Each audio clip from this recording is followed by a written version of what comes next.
Hey everyone, Plain Safe Sam coming to you from an undisclosed location. That's all I'm going to say about that.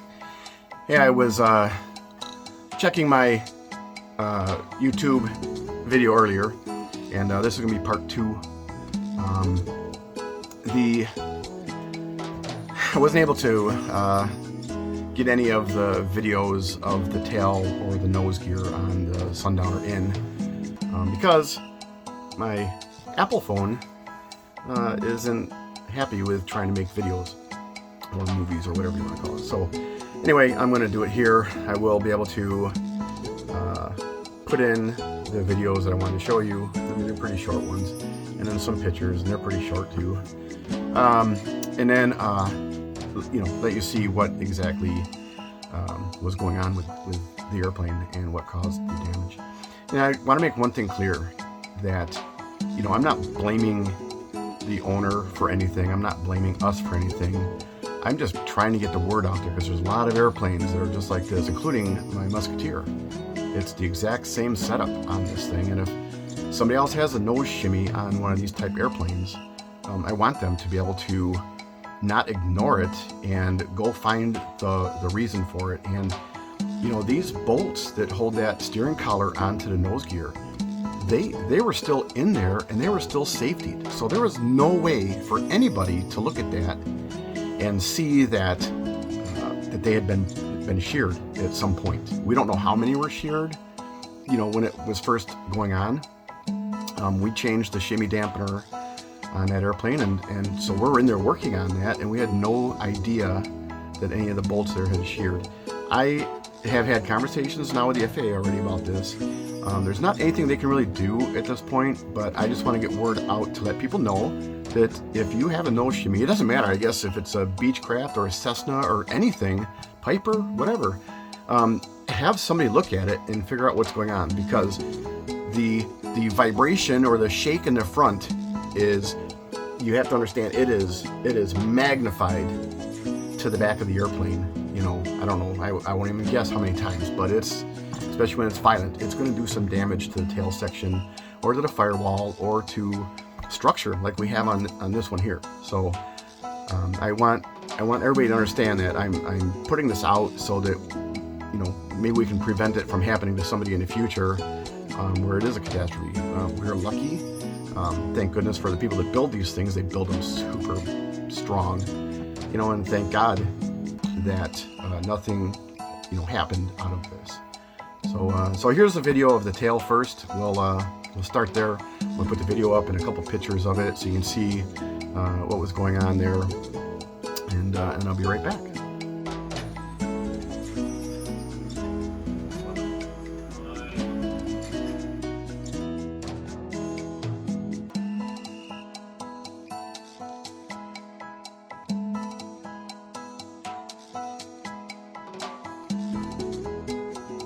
Okay, so that tail was pretty bad. He went to his hangar, and then he went to go clean the airplane, and he found that, and he called me, and as soon as I saw the pictures he sent me, I was just like, holy crap! I mean, this is not good. We have to figure out what the hell happened here. So we did, and it amounted to the bolt shearing on that nose gear, and you can see that right now in this one.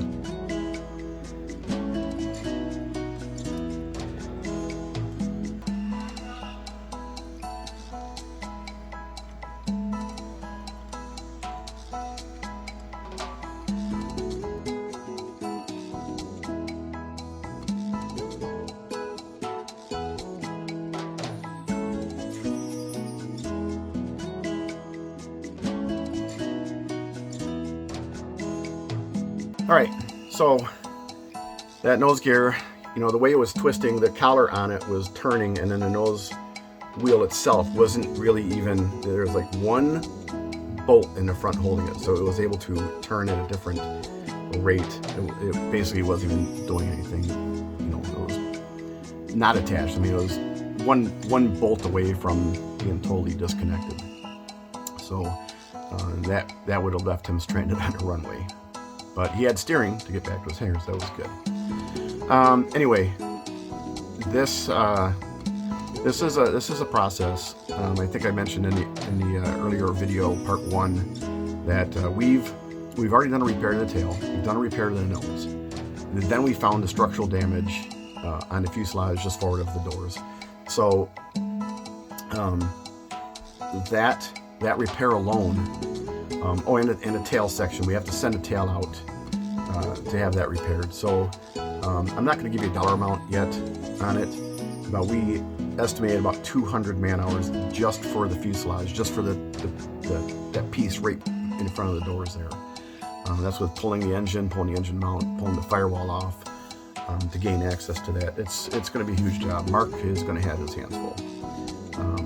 But I'm going to try to get videos and pictures along the way of that, depending on what my schedule is going to be and where Mark's at while he's in the process of doing it. But hopefully we can, let you see what's happening, and we can show you the process, the taking things off, and doing the repair itself. And it should be interesting to see, and that's what we're all about. And I want everybody, if you see this and you have an airplane that's like this, a Baby Beech or a Musketeer or a Sundowner or even a Sierra, they're all in the same family of Baby Beechcraft airplanes. So pay heed to it. If your owner tells you that he's got a shimmy, even if it's a light shimmy, go start looking. Look at those bolts.